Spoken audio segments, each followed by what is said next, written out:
we are going to do the chapter of ionic and covalent bonds. In that, I am going to focus on bonding.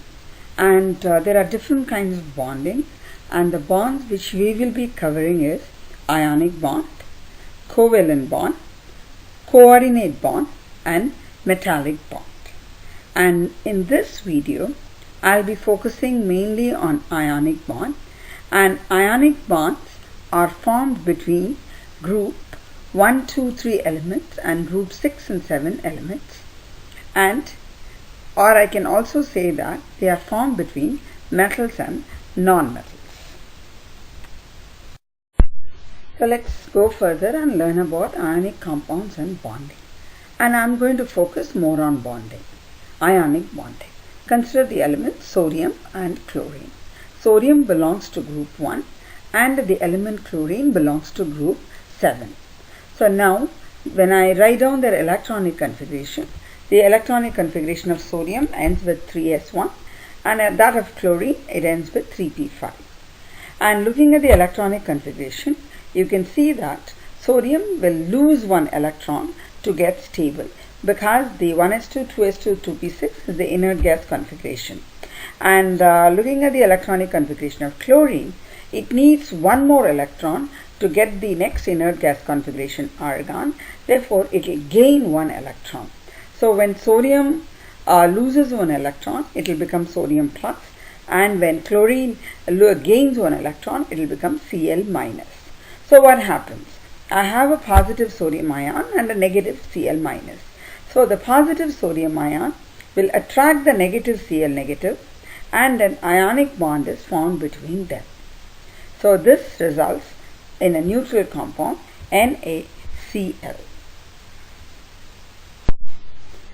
So we'll go further with ionic compounds and bonding, and we have already learned that it is formed between group 1, 2, 3 elements and group 6 and 7 elements. Some examples are given over there. The first line refers to group 1, 2, 3 combining with group 7. The second one with group 6. And the number of ions which is combined depends on the charge on the ion compound, or in other way the compound has to be neutral.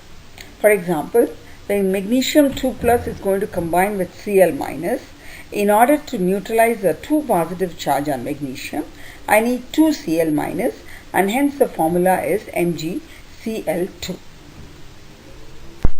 Continuing with the ionic compounds and bonding, let us see, is there any easy way by which I can get the charge on the ions? And we can use the periodic table to get the charge on the ions. Okay, look at the table given over there. I have written the groups 1 to 7a under their outer electronic configuration. Group 1a, the outer electronic configuration is S1. For 2a it is S2 and so on. For 7a it will be S2p5. Now, considering group 1a, it has one extra electron. In order to become stable, it will lose that electron and will get a charge of positive 1. That is the reason the group 1 element like sodium gets a charge of plus 1, that is, we write it as Na plus. In case of group 2a, it loses 2 electrons and therefore the elements gets a charge of 2 plus. Group 3 gets a charge of 3 plus. The example given over there is aluminum 3 plus. Now for group 4 elements, it's difficult to lose or gain 4 electrons, so they do not form ionic compounds. Let's come to it little later. Now let's go to group 5. Just hold on with group 5 for a minute. I'll go to group 6 and group 7. Considering group 6a, it has 6 outer electrons. It has to lose all its 6 electrons or gain 2 electrons to become stable. To lose 6 electron is not easy, and hence it gains 2 electron and gets a negative 2 charge. Therefore, elements of group 6 are written as S2 minus or O2 minus. And group 7 similarly cannot lose 7 electrons, so it gains 1 electron and attains a negative 1 charge as shown in the halogen Cl minus. Now coming to group 5, it can lose, if you have a very highly electronegative atom, it is possible that they can lose all its 5 electrons, or it can gain 3 electrons. Therefore, group 5 elements can show varying oxidation states, or instead I can just say that varying charges on them. The charges can vary from positive 5 to negative 3. I have given few examples. N2O5 and ammonia. In N2O5, with the large electronegative atom oxygen, nitrogen can lose all its 5 electrons and gets a positive 5 charge. And compounds with ammonia, since hydrogen is more electropositive, nitrogen gets the negative charge. And we do have compounds like nitrogen dioxide, nitrogen monoxide, etc., which have different charges on nitrogen. So now let's see how to write the formula of a compound if they give you a cation and an anion. Let's write the formula of calcium bromide. Calcium belongs to group 2 and Br belongs to group 7. From the table above, I know the calcium will get a charge of positive 2. So the ions are calcium 2 plus and Br minus, because Br belongs to group 7. So what you do is write down the ions and then cross the charges on them. So the 2 number will go to Br and the 1 number will go to calcium, and the formula of the compound will be CaBr2. Similarly, let's write one more for magnesium and oxygen.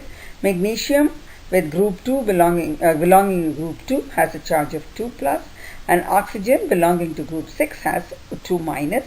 So when you cross the charges, the compound is Mg2O2, but we always write under the lowest proportion. So Mg2O2 is written as MgO. So we'll just do some properties of ionic compounds. Ionic compounds generally form crystals, and they are very hard and brittle, and they have high melting and boiling points, and when you put them in water, they conduct electricity because they ionizes into ions. We'll learn something more about ionic compounds and their bonding. We just learned that the positive cation attracts a negative anion chloride and an ionic bond is formed, and the energy required to remove an electron is the ionization energy, and to add an electron is the electron affinity. And lattice energy is the energy released when 1 mole of a crystalline substance is formed. Or we can also say that it is the energy required to convert a mole of ionic solid into its ions in gas phase. The formula by which these lattice energy can be compared is Q1, F is directly proportional to Q1 Q2 over D square, where Q1 Q2 is the charge and D is the distance between the ions. So larger the charge and smaller the distance between the ions, the Coulomb force will be larger. Now let's compare the lattice energy of various ionic compounds. So one set given is sodium fluoride, sodium chloride, sodium bromide and sodium iodide.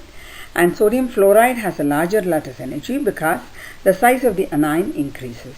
From the formula we know that larger the size, smaller will be the lattice energy. And in the second case, the size of the cation increases, therefore the lithium fluoride has the largest lattice energy. And in the third case, the anion is the same, but the size of the cation changes and it increases, and you also see that the cation's charge also decreases, and hence the lattice energy also decreases. Aluminum fluoride has the largest lattice energy. And in the last case, I have kept the cation same and the anions have changed. And when you look at the anions, oxygen, sulfur, chlorine and iodine, oxygen is the smallest and iodine is the largest, and hence magnesium oxide, and also the charge on oxygen, sulfur is -2 and that of chlorine and iodine is -1. And from the formula, F is directly proportional to Q1 Q2 over D square. Larger the charge, smaller the size, more will be the lattice energy.